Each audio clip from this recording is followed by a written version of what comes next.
কোন জায়গাগুলোতে পরিবর্তন আপনার দৃষ্টিতে বেশি প্রয়োজনীয়? যে পেশেন্টরা যে সহজে চলে আসছে, এই জায়গাটা একটু খেয়াল করুন যে পেশেন্টরা সহজে আসলে আসছে কেমন করে। আপনি যদি NHS এর দিকে তাকান, যে ন্যাশনাল হেলথ সার্ভিস বহির্বিশ্বে আছে, তো আপনি যদি সেখানে তাকান যে প্রথমেই যখন একজন পেশেন্টকে জিপির কাছে যেতে হচ্ছে, সেই জিপি তারপর তাকে পরের ধাপে পাঠাচ্ছে, তারপর প্রয়োজন হলে তিনি টারশিয়ারি লেভেলে যাচ্ছে।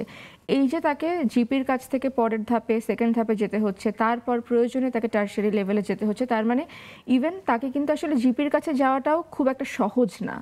তার মানে এই যে সহজে চাইলেই তিনি আসলে 10 টাকার টিকিট কিনতে পারেন না।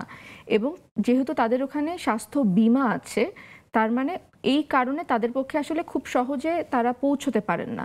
এখন আমাদের কাছে আসলে 10 টাকার টিকিট কেনাটাও খুব সহজ, আবার 1000 বা 1500 টাকা ভিজিট দিয়ে প্রাইভেটে চেম্বার করা, মানে দেখানোটাও খুব কঠিন। খুব সহজেও আমরা পাই, আবার জটিলতাও অনেক বেশি। এখন আমার কাছে যেটা মনে হয় যে আমাদের স্বাস্থ্য বীমার দিকে মনোযোগ আমরা একটু দিতে পারি, এবং পাশাপাশি স্বাস্থ্য বিমার আসলে প্রশ্ন চলে আসে যে 18 কোটির মানুষের দেশে স্বাস্থ্য বিমাটা কিন্তু খুব সহজ কথাও না।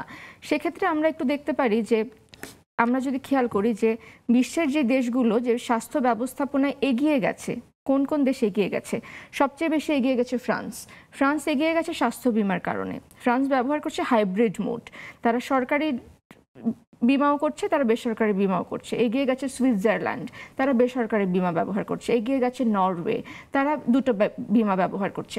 তো আসলে দেখুন, আমরা কিছু হলেই পার্শ্ববর্তী ভারতে চলে যাই, সেই দেশেও কিন্তু আসলে তারা কিন্তু এমন না যে স্বাস্থ্য ব্যবস্থার দিক থেকে তারা খুব টপে আছে, কিন্তু না, সেখানেও কিন্তু বিমার ব্যবহার আছে। কিন্তু আমাদের দেশ থেকে যে মানুষগুলো ওখানে যাচ্ছে, তারা কিন্তু খুব এক্সপেন্সিভ ট্রিটমেন্টই তারা ওখানে গিয়ে করছে। কিন্তু সেই দেশটা আসলে এত রমরমা কাহিনী আমরা কেন শুনি? কারণ সেই দেশের মানুষরা সেখানে বিমা থাকায় খুব লো বাজেট ট্রিটমেন্ট পাচ্ছে। এখন আমাদের দেশে আমরা স্বাস্থ্য ব্যবস্থায় বিমাটা আনতে পারি। আমাদের দেশে আমরা একটা সেন্ট্রাল, যেটাকে আমরা বলতে পারি যে একটা সেন্ট্রালাইজড যে মানে একটা পলিসি আমরা করতে পারি। ধরুন, যাদের NID আছে বা যাদের 18 বছর বয়স হয়নি, তাদের এখনও তাদের অ্যাটলিস্ট বার্থ সার্টিফিকেট আছে, সেই নাম্বারগুলোকে কালেক্ট করে আমরা তাদের নাম্বারের সাথে কোনো একটা কোডিং ইউজ করে আমরা যদি তাদেরকে একটা পলিসি করে দিতে পারি যে তাদের যেই রিপোর্টগুলো আমরা পাবো, তারা যে ডক্টরের কাছে যাচ্ছেন, সেই সমস্ত কিছুকে একটা লিস্ট ডাউন হয়ে যাচ্ছে। তো ডক্টর সুমন তিনিও যদি তার কাছে যদি যায়, তিনি যে প্রেসক্রিপশন ইনপুট দিচ্ছেন সেটাও সেই ডেটাতে চলে যাচ্ছে। তারপর সেই পেশেন্ট আপনার কাছে গেলে আপনি তার ওই বার্থ সার্টিফিকেট নম্বর কিংবা NID নম্বরটা দিলে সেই ডেটাটা আপনিও পেয়ে যাচ্ছেন। তো এইভাবে আমরা যদি আসলে সমস্ত কিছুকে একটা ডেটার মধ্যে নিয়ে আসতে পারি, সেটা কিন্তু খুব দরকার। তারপর ই ব্যবস্থা, যেটা হেলথ সার্ভিসের কথা আমরা বলছি, সেই হেলথ সার্ভিসের দিকেও আমাদের যাওয়া দরকার। আর একটা জিনিস খুব দরকার আমাদের এই মুহূর্তে, সেটা হচ্ছে আসলে স্বাস্থ্য শিক্ষা, যেটাকে আসলে আমরা অনেকাংশে ইগনোর করে যাই। স্বাস্থ্য শিক্ষা বলতে আমরা অনেকাংশেই বুঝি যে এটা শুধুমাত্র বোধহয় মেডিকেল স্টুডেন্টদের জন্যে, কিন্তু স্বাস্থ্য শিক্ষাটা কিন্তু আসলে সবার জন্য দরকার।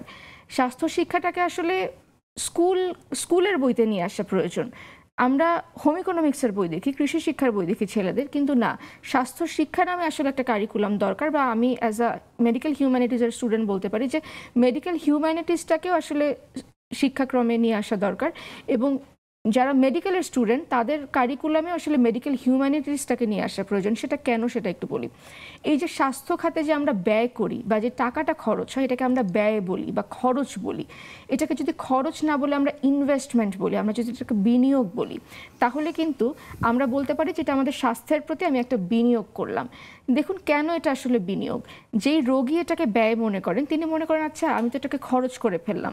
রোগীরা আসলে স্বাস্থ্য খাতে খরচ করতে চায় না, তারা সমস্ত কিছু করছে, তারা ফ্ল্যাট কিনছে, গাড়ি বাড়ি করছে, বেসরকারি বিশ্ববিদ্যালয়ে পড়ালেখা করছে, সমস্ত কিছু বাজার করছে, খাচ্ছে দাচ্ছে, সমস্ত কিছু হচ্ছে। কিন্তু কেউ আসলে, তার যদি ক্যান্সার হয়, তার যদি একটা অপারেশনের প্রয়োজন হয়, সেই টাকাটা তার কাছে থাকছে না, তখন সেটা তার জন্য বার্ডেন।